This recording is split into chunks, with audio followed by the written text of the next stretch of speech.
Vous revoilà, ça fait plaisir. Je suppose que vous voulez une autre histoire, hein. Et si je vous racontais celle de Nathan Ford, un chevalier blanc devenu chevalier noir? Nathan était agent d'assurance. Son but, c'était de trouver le moindre indice qui permettrait à sa compagnie de pas indemniser ses assurés. Oui, là, j'avoue que c'est dur d'avoir de l'empathie pour lui. Malheureusement, Nathan perdit son fils de 8 ans, d'un cancer. Suite à cette tragédie, il sombra dans l'alcool. Il perdit sa femme et son emploi. Même si de toute façon il n'aurait pas continué à bosser pour l'entreprise, car il avait fait une demande à son patron pour soigner son fils. Mais en bon patron capitaliste, il lui avait répondu que la compagnie ne pouvait pas jeter l'argent dans un protocole de soins qui n'avait aucune garantie d'efficacité. Sale fils de... Pardon. Il y a des personnes immondes dans cet univers, et croyez-moi, j'ai beau les avoir rencontrées, ils me dégoûtent toujours autant.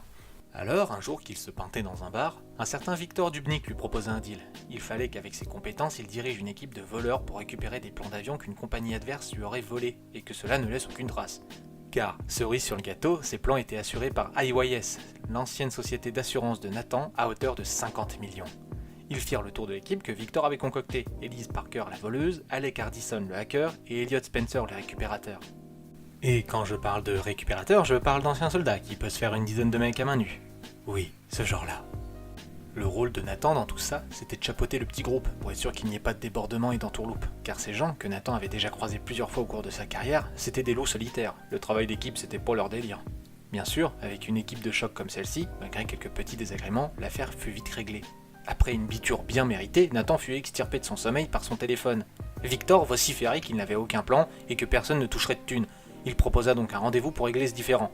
Bien sûr, c'était un piège pour tenter de liquider tout le monde. Mais vous savez, Nathan c'était pas vraiment du genre à tendre l'autre joue. Il allait lui faire amèrement regretter d'avoir essayé de le tuer. Mais pour cela, il leur faudrait une tête inconnue de Victor. Et Nathan avait la personne idéale pour ça. Sophie Devro, l'arnaqueuse du groupe. Maintenant qu'ils étaient au complet, le plan était simple. Le but, c'était pas juste de le plumer, non, c'était de le dépouiller de tout ce qu'il a. Et pour ça, ils firent passer Sophie pour une employée d'une agence aérienne du Nigeria qui serait intéressée par les magnifiques prototypes de Victor. Mais tout ça sous le manteau bien sûr.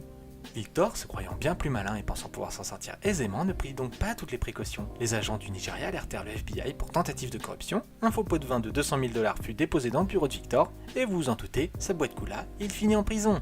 Nathan, lui, sachant que son ennemi allait sombrer, avait acheté et revendu des actions dans la foulée et fit donc un gain spectaculaire. Ce que j'aime bien dans cette histoire... Non mais vous inquiétez pas, c'est pas fini, c'est juste le début, hein. Juste que ce passage, je le trouve trop mignon. Donc comme je vous le disais, ce que j'aime dans cette histoire, c'est que ce petit groupe avait réussi à mettre ses talents au service du bien. Ils ont vite pris goût d'ailleurs. Ils demandèrent donc à Nathan de faire d'autres coups du même genre. Pour créer une cohésion, ils firent donc d'autres plans pour aider des gens dans le besoin que la justice aurait abandonné. Mais lors d'un casse, Nathan reçut une terrible visite. James Sterling, ancien collègue de Nathan, et comment vous le décrire? Ah oui, je sais. Pour être sûr que la compagnie IYS ne débourse pas un centime pour des œuvres prétendument volées, Sterling a passé presque une semaine planqué dans un coffre de voiture pour choper les preuves que ce vol n'était qu'une tentative d'escroquerie. Voilà. Cette rencontre fortuite précipita la décision de Nathan. Il devait avancer son calendrier s'il voulait détruire Ian Blackpool, son ancien employeur. Encore une fois, le plan en soi était simple. Ian était un passionné d'art et il possédait une maquette du David de Michel-Ange. Mais normalement il en existe deux, mais la deuxième avait été volée et revendue un nombre incalculable de fois.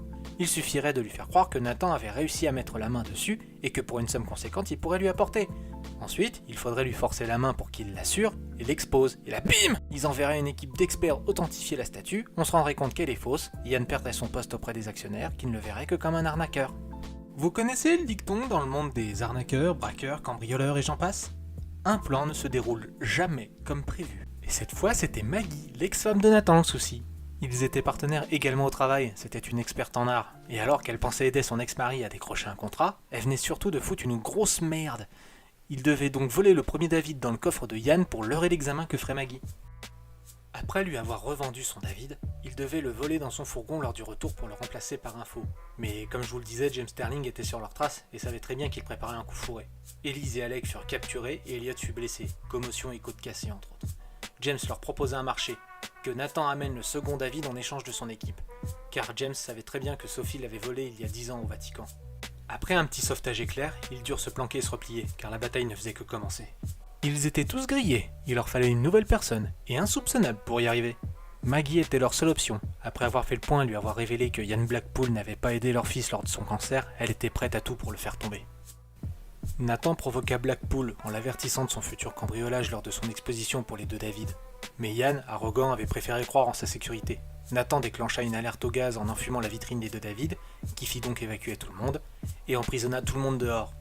Après quelques minutes, ils purent rentrer, et pensant avoir capturé Nathan, il découvrit qu'en fait, il n'en avait pas après les David, mais toute la galerie de tableaux, des tableaux sous la responsabilité de Yann Blackpool, et tous assurés pour plusieurs millions. Mais Nathan était magnanime. Toutes les œuvres d'art, sans exception, seront rendues à la boîte au moment précis où Ian Blackpool renoncera à la fois à sa place et à tous ses avantages dans la compagnie. Sa politique de refus de prise en charge devra être abandonnée. Point final. Mais ce plan ne pouvait fonctionner que via Sterling, lui-même se définissant comme un enculé opportuniste.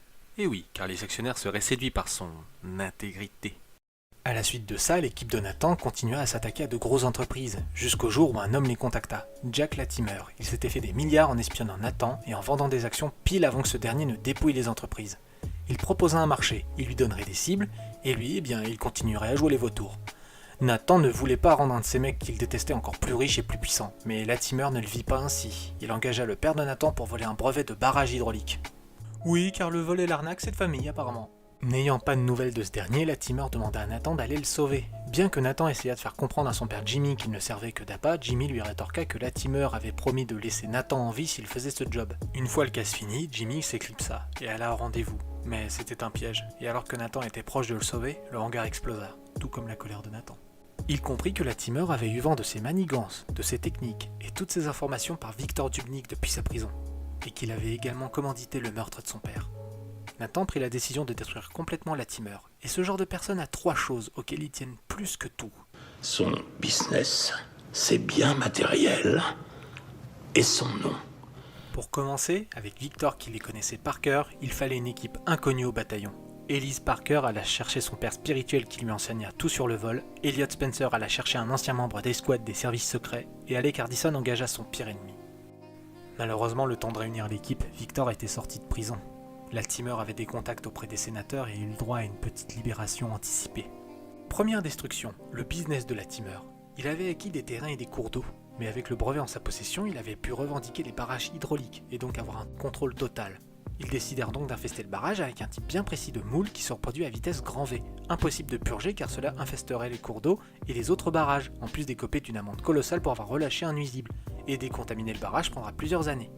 Ensuite, la deuxième destruction, ses possessions. Alors que Victor pensait qu'il s'en prendrait à son sable le plus précieux, il n'en était rien. Ils allaient plastiquer son épée pour détruire tous ses biens. Et enfin, partie 3, après avoir été accusé pour les délits d'initié, vous savez, toutes les fois où Nathan était intervenu, Latimer devait comparaître devant le tribunal. Avec l'aide de Maggie, ils le droguèrent, ce qui l'empêcha donc de comparaître, tout en faisant croire qu'il était parti aux îles Caïmans. Il n'avait plus de réputation et plus de nom. Dubnik, voyant le bateau couler, s'est dit que la meilleure chose à faire serait de voler le brevet. Nathan l'attendait et était prêt à le flinguer lui et Latimer, qu'il avait ramené au préalable. Mais Nathan n'était pas un tueur. Il leur laissa le choix, celui d'assumer les conséquences de leurs actes. Mais vu que c'était de sacrées saloperies, de toute façon, ils s'entretuèrent au final. Ah, j'adore l'illustration qu'on a ici, pas vous ? Avec cette aventure, Nathan comprit une chose, il fallait tous les détruire, pas un seul ne devait rester. Il entreprit donc son plus gros casse, celui de la liste noire. Cette liste noire se trouvait une fois par mois sur un serveur de la High Point Tower, un des bâtiments les plus sécurisés du monde. Reconnaissance faciale reliée à la base de tous les services de police du monde, brouillage des téléphones pour empêcher tout appel entrant ou sortant qui ne serait pas sur une ligne du bâtiment, IA d'apprentissage pour anticiper les mouvements d'un malfaiteur et devancer ses actions pour l'appréhender, autant vous dire que c'est une merde imbattable. Donc si vous entendez parler du système Steranko, fuyez loin, très loin. Même avec un plan en béton, cela ne se passa pas aussi bien que prévu. Nathan, aveuglé par sa rage, peut-être son arrogance, n'avait pas étudié tous les détails. Il s'avère que les fréquences radio de la police sont autorisées dans le bâtiment. Cela permit aux policiers qui avaient été appelés de se coordonner pour tenter d'arrêter le groupe. Enfin, seul Nathan se fera arrêter. Après, vous vous demandez sans doute ce qu'est la liste noire. Eh bien, il s'avère que quelques années auparavant, des hommes riches avaient fraudé en masse la bourse internationale via des accords secrets. Bien évidemment, des gens sans scrupules et pensant se faire des couilles en or avaient investi sans demander leur avis aux concernés, des pensions de retraite, des assurances vie et bien d'autres choses souvent nécessaires aux gens dits normaux, qui, pouf, disparurent comme par magie. C'est après une enquête commune des services de police du monde entier qu'ont compris le poteau rose. Mais ils optèrent pour une solution ignoble, celle de cacher cette histoire sordide aux yeux de tous. Ils expliquèrent que c'était un simple krach boursier, ils cachèrent les noms des responsables et les laissèrent tranquilles. Et comme ça, l'ordre était rétabli. Au cas où vous vous demandez, Cela représentait un tiers de la fortune mondiale. Nathan finira ses jours en prison avec le poids de son échec. Les histoires qui finissent bien sont rares, et celles qui finissent bien pour les gentils le sont encore plus. On peut pas être de l'autre côté de la barrière et s'en sortir sans séquelles. On en a tous à payer le prix un jour. Même plusieurs fois pour certains. Eh bien, on dirait que votre temps ici est écoulé. C'est donc ici que nos chemins vont se séparer. Allez, à la revoyure.